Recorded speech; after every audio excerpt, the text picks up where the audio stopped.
Welcome. I'm Margaret Esfahani. I am here with Shireen Chada from the Tampa Bay Brahma Kumaris, and we are continuing our discussion on soul fitness. Welcome, Shireen. Hi, Margaret. It's good to be here with you. Great. Thank you so much. I am excited to delve into sort of the foundation of soul fitness and get started on my soul fitness journey. That's right. Absolutely. So share with me, please, as a beginner in soul fitness, what is sort of the basic foundation that I need to have in order to start my journey? The first thing we need to do to really get to the bottom of soul fitness is understand our worldview. And when I say worldview, I mean the lens with which we view the world. Okay. And we all have, the lens with which we view the world, the foundation of that comes from different places. For example, some of it is inherited, it comes from our parents, the way we grew up, all of those things, and some of it is informed. Okay. And that is, we take it from our faith, the books we read, Google, YouTube, all of those things. So mostly, that informed worldview from our experiences. But I feel these days that our worldview is kind of, we have mongrel worldviews. That is, some of it is from informed and some of it is inherited. Like we have a combination of all of those. Okay, and that makes perfect sense. Fantastic. So please help me understand a little bit more about worldview.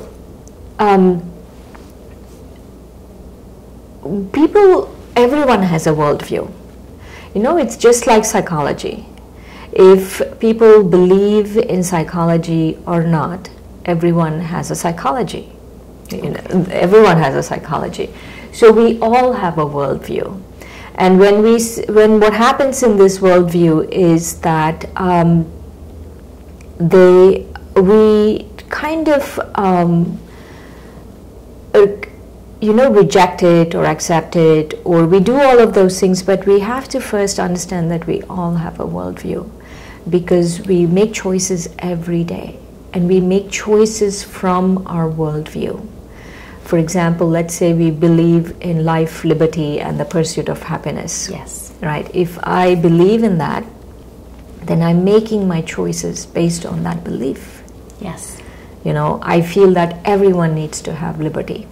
Everyone needs to have they should be allowed to pursue happiness. And of course, if it doesn't conflict with other people, then everyone needs to pursue happiness. So if I believe in these things, then I have a worldview. And that worldview is, it could be inherited because I was born in this country, in the United States, or it could be informed worldview like me, who came here and then decided that these were things I want to live by: life, liberty, and pursuit of happiness. Especially the pursuit of happiness bit, I really get that. Yes. So if you don't mind, I'd just like to clarify for a brief second. So I have an inherited worldview that sort of through faith or family influence I believe in, and those are just traditions, maybe. Yes. If that's a good word. Yes. Okay, that are passed down. Yes. And then there's one that you said is informed, which means. So my next question for you is, you had mentioned something very interesting about worldview, and that is we all have it, but is all our worldview, do we all have the same worldview? No. Okay. You can see that in the world that people are very different. Yes. Right? Yes. And so I've categorized the worldview of people in 3 categories. Okay. And the first category, I call it inside-out worldview. Okay. And in inside-out worldview, what happens is that we have our whole basis of understanding is what's going on inside. Yes. So it's what is going on a spiritual level then we take that spiritual understanding and reflect it in the outside. So, so every time I want to do something in the outside world, I take my support, my strength, my belief system on the spiritual worldview. Yes. And in this worldview, what I've noticed is that people believe, or people's faith or people understanding is that we are all one. Christians, Muslims, African Americans, whites, brown people like me, and Chinese people, different religions. We are all on a spiritual level. We're all one. Spiritually, we are all one. The differences are very external and they're very temporary, but spiritually, we are connected and we are one. And that is the inside-out worldview. Got it. Makes perfect sense. And then the second kind of worldview is the outside-in worldview. Okay. And this is the worldview most of the world has bought into. And the outside-in worldview is that our whole basis of understanding is based on the outside world. How my work is going, how my relationships are going, how much wealth I have, everything on the outside decides what's happening inside. Got it. And that is the what happens is in this kind of worldview also people really believe that fundamentally we are different. Christians are really different from Muslims, or Muslims are really different from Hindus or Buddhists, and men are really from Mars and women are really from Venus. And so people believe this worldview, that the differences are fundamental and they're different and they cannot be bridged. Like the first one is we are connected and we are same. And this one, we are totally different, we are not connected, we are separate, and everything, every time I want something, in this whole thing, remember I said about life, liberty, and pursuit of happiness. So if I want happiness, then I fix my outside. Right. So if I change my spouse, I'll be happier. If I change my job, I'll be happier. If I get $1 million, I'll be happier.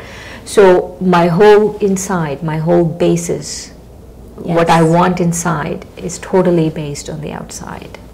Okay. And you said there were 3. Yes. I'm sorry. So let's, yes, so there are 3. And the third one is, I call it a self-absorbed or self-centered worldview, where all a person is doing in this worldview is they're going to work, coming back, and they're just concerned about their immediate family and nothing else. So it's an ego type state. No, the second one also has a lot of ego.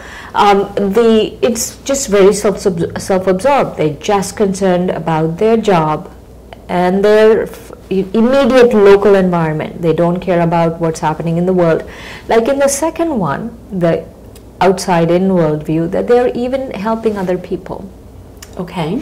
They're helping, let's say someone is really helping the blue whale survive, or the African elephant survive. They're really helping other people, though they have this fundamental feeling that the outside creates the inside, but they're still helpful. In the self-absorbed worldview, you're not helping anyone. It's just you, your family, your work, whatever. This is just the immediate environment. That's it. Okay. You're not thinking about anything else outside. Okay. So I have a few questions. If we can go back to the first worldview, and that's the inside out.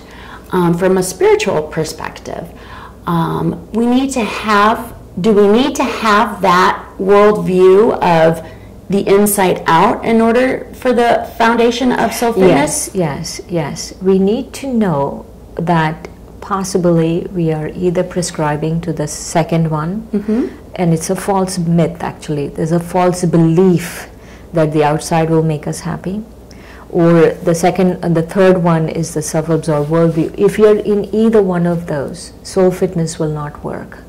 We have to prescribe to the inside out worldview. That is, if I want to fix anything in the outside world, if I want happiness, yes, I have to look within. Okay. I want liberty, I have to look within. I want anything else, anything in the world. If I want peace, I have to look within. So very good. So for me to start Soul Fitness, I have to take a moment and I have to put myself in a mind frame of I am a soul, and others around me are also equal, and start there. Yes, and also we have to prescribe to it. We have to consciously prescribe to it. We have to consciously accept. The word I always like to use is the word acceptance. We have to accept, yes, my inside will decide what is going on, not only inside me, but outside me. I think that's very powerful, because when we do talk, if you will, to ourselves from the inside, that's who we really listen to. Yes. And all the chatter that goes on in the outside world, we need to block. Right. And so I'm sure part of our warm-up exercises and part of Soul Fitness is going to be how to sort of block that external chatter. Yeah. And also, you know, the next time you have a differences of opinion with someone, or the next time you are not feeling that great, you have to look and see what is it inside you that's causing it. Someone else is just a mirror. And so this is something we have to fundamentally, let's say your husband, you have a difference of opinion with your husband, or you're not satisfied, you're really annoyed with something he's doing. Yes, not too often, but yes, it does happen. And it's so reality. Right.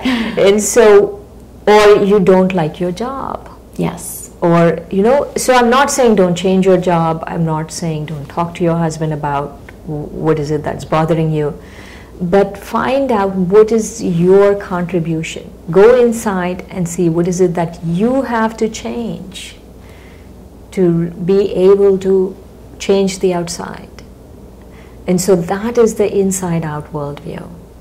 And so let's take a minute actually now and really reflect. And this is for everyone who's listening, is let's reflect. Take one thing that is like a thorn, a situation that is a thorn in your, Side. Thorn in your side.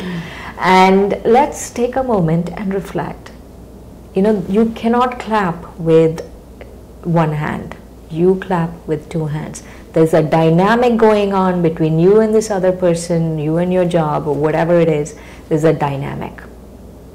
And we have to accept what is my dynamic that is contributing to this dynamic.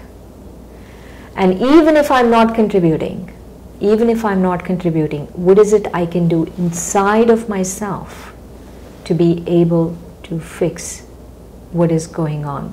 If I want peace in this situation, most of us want peace in any situation, right? Correct. Absolutely. So if I want peace in this situation, then I need to accept that I have to prescribe to this inside-out worldview. There's something inside me that needs to be, I don't want to call fixed, but transformed. Something inside me that needs to be transformed, and what is it that needs to be transformed? Excellent, Shireen.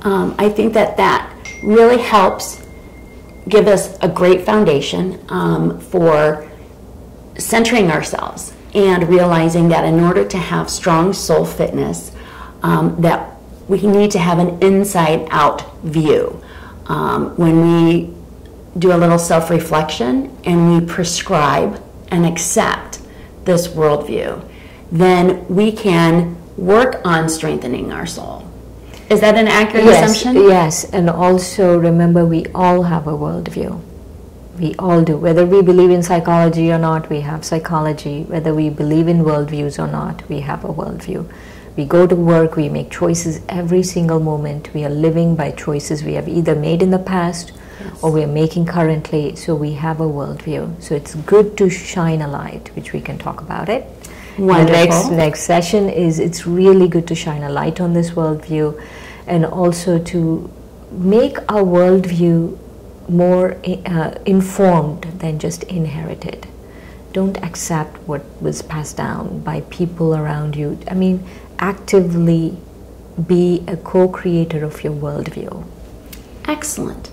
That is a fabulous idea. So with that being said, I just want to thank you for joining us and laying down the foundation for soul fitness. I look forward to shining the light and sort of zooming in, if you will, on techniques that will help us strengthen our soul.